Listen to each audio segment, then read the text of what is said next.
The single most important thing we have to do for all I want to do, from criminal justice reform to education to a whole range of issues from global warming on, is nothing happens unless we defeat Donald Trump. I am worried that even now we may be underreacting to the situation that we're in. And it is not just the racism and the corruption that is emanating from this White House. It is the conditions that made a White House like this possible. So what I'm prepared to do is put $100 billion of federal money into focusing on families living in red-lined districts, to focus on families living in federally subsidized housing, to help with down payments for home ownership. And when we talk about Medicare for all as a human right, we also talk about the disparities in the healthcare system. Here's the important part. We have got to make change in this country, not little changes around the edge. Big structural change. That's why I'm in this fight. Well, I would first like to state this election is bigger than the presidency.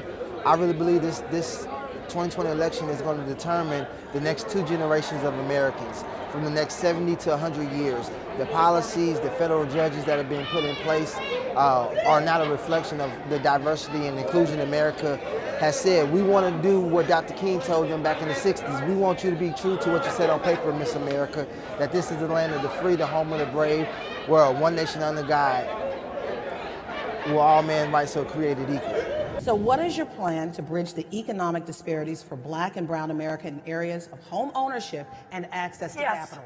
All right. So let me do these. I have a plan. Yeah. Tell us your to plan. build about 3.2 million new housing units in this country. The federal government has backed out of doing that. We need to do this. This would be housing for middle-class Americans, for working-class Americans, for the working poor, for the poor, for the homeless, for people with disabilities, for seniors that want to age in place. It would reduce rents overall by about 10%, produce about 1.5 million new jobs that can't be sent over to China or someplace else. But a part of this housing plan looks at why we have so much disparity in this country, and it's because of redlining. I already knew that she had plans, but the way that she really handled herself and explained everything as far as budgeting, any candidate can say, oh, we're gonna get you housing, but how are you gonna help us get housing? Mayor Pete, if you will, police-involved abuses in South Bend have been an albatross around your neck recently. Please tell us how you would, as president, fix this and other police abuses that arise in this nation. As president, I am determined to have a Department of Justice that supports cities doing the right thing and compels police departments to do the right thing. Because as long as there is a wall of mistrust between communities of color and police departments, everyone is worse off. Gentrification is a double-edged sword. However, what is your formula to bridge the chasm without hurting the disadvantaged?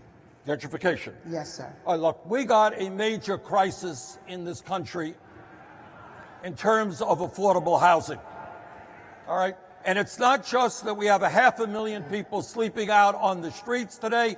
You got millions of people who are spending 40, 50, 60% of their limited incomes on housing. And what we are going to tell the developers, you just cannot come in and build expensive condominiums and drive working class people who have lived in those communities their entire lives. I really enjoyed Bernie Sanders, Kamala Harris were two strong people.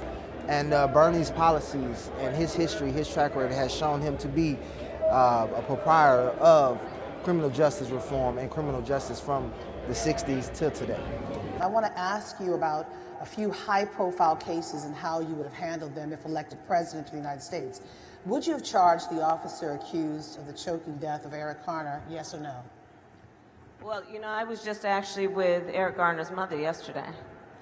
And I will tell you that we spent a great deal of time together. First of all, part of what is wrong with this, what happened, and also the way that this happens every day in America, is we have to honor the grief of a mother and give her the dignity she deserves. The second problem with that case is that and everyone I think knows this, the United States Department of Justice's Civil Rights Division made a recommendation that that case be charged. But the Attorney General, During the Obama years. and the Attorney General, the current Attorney General, instead went to the Eastern District of New York and bypassed the recommendation of the Civil Rights Division of the United States Department of Justice. Under my administration, the Civil Rights Division of the United States Department of Justice will have priority in terms of weighing in on what these cases should be. Furthermore, in a Harris administration, we will require independent investigations of these cases to ensure that there is justice, unimpeded by bias, unimpeded by prior relationships. So you launched your new criminal justice plan. Yep. Can you explain your evolution since the 1994 crime bill?